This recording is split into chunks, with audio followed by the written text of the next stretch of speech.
올해 서울 지역을 예로 들어 보면 지난해 4분기에 이제 급매물들 중심으로 가격 저점이 형성되고 나서 급매물 중심으로 소화가 되면서 조금씩 거래 가격들이 올라가는 추세가 상반기 내내 추세적으로 좀 나타났었거든요. 네. 아파트 거래량도 월 단위로 계속 조금씩 회복이 되는 추세가 이어지고 거래 가격도 올라가는 상황들이 되면서 소위 이제 내 집 마련을 좀 해야 되고 과거에 이제 투자해서 소외될까봐 불안감을 네. 느끼셨던 그런 30대, 40대 주택 소비층들이 다시 좀 급매물, 저점 매물 중심으로 시장을 서치하면서 거래에 나서고 있는 것으로 보여집니다. 그래서 최근 통계를 보면 실제로 이제 아파트를 포함한 이런 집합 주택 건물들 상반기에 거래된 한 41만 건 중에서 네. 절반 정도가 생애 최초로 주택을 구매하시는 네. 분들 중에서 거래가 일어났고 그 중에서도 거의 60% 이상이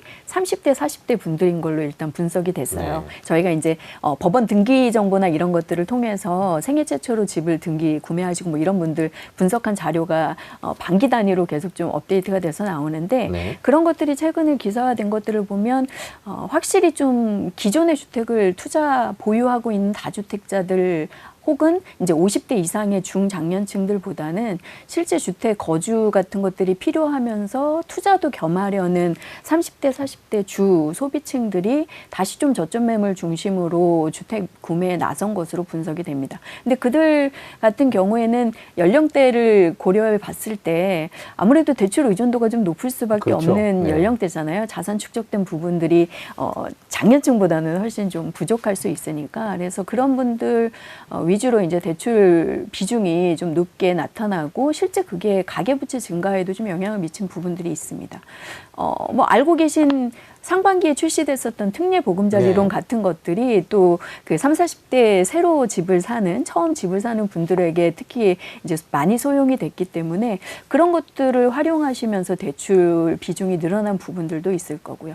어쨌든 이 부분이 시사하는 거는 결국에 지금 시장에서 여전히 30대, 40대 집을 필요로 하는 무주택자들이 집을 구매하려는 이런 관심과 의지는 계속 좀 가지고 있고 대출이나 이런 것들 금리 안정성만 있다면 또 투자도 겸해서 하고 싶은 의지는 상당히 계속 가지고 있는 게 아닌가 싶습니다. 지난해의 폭등기에 이미 투자를 했었으면 좋을 걸이라는 이런 실패감을 느끼신 경우들이 많기 때문에 네. 다시 거래 가격이 조금 움직이게 되면서 그런 불안 심리도 조금 높아진 게 아닌가라고도 보여집니다. 가계대출 5대 은행 가계대출도 보니까 3천억 원 이상 늘었다. 네, 이런 7월에 다시 전월 네. 대비 더 늘어난 것으로 집계가 네, 되고 뭐 제가 있습니다. 지금 관련 기사를 보여드리고 있는데요. 전반적으로 그러면 부동산 분위기에서 이제 바닥이 왔다라고 생각하는 분들이 조금 늘어났다 이렇게 해석할 수도 있는 건가요? 아니면 그렇게 해석하기엔 좀 이른가요? 일단 제가 연초 1분기 정도의 반등하고 거래량이 조금 늘어날 때는 이게 추세적으로 아직 확인이 안 됐기 때문에 네. 조금 더 지켜봐야 된다라는 말씀을 좀 많이 드렸었는데 이미 서울 수도권 같은 경우는 1, 2월부터 아파트 실거래 신고량이 늘어나기 시작해서 네. 뭐 폭증까지는 아니지만 꾸준히 거래량이 6월까지 늘어나는 추세가 좀 이어져 왔거든요. 그리고 다주택자 입장에서는 세금 규제 같은 것들이 조금 완화되면서 급매물로 빠르게 네. 팔아야만 되는 이유들이 조금 없어진 상황이다 보니까 시중에 급매물이 소진된 이후에 점점 거래 가격들이 올라가는 추세가 좀 굳어지는 것으로 보여집니다. 그래서 서울을 중심으로 수도권 주요 지역에 좀 실수요 구매층이 견조하게 있는 주거지역 같은 경우에는 일단 저점을 형성하고 올라가는 추세까지는 조금 이어질 수 있겠다라고 보여지고요. 다만 전국 시장으로 보시면 네. 상황들이 좀 다르실 수는 있을 것 같아요. 네. 서울 수도권의 거래량이나 실거래가 신고되는 가격들의 회복세에 비해서 지방 같은 경우는 미분양도 아직 좀 적체되어 있는 상황이기도 하고요. 네. 그리고 실거래가 신고량이라던가 거래 가격 회복세가 수도권에 비해서는 네.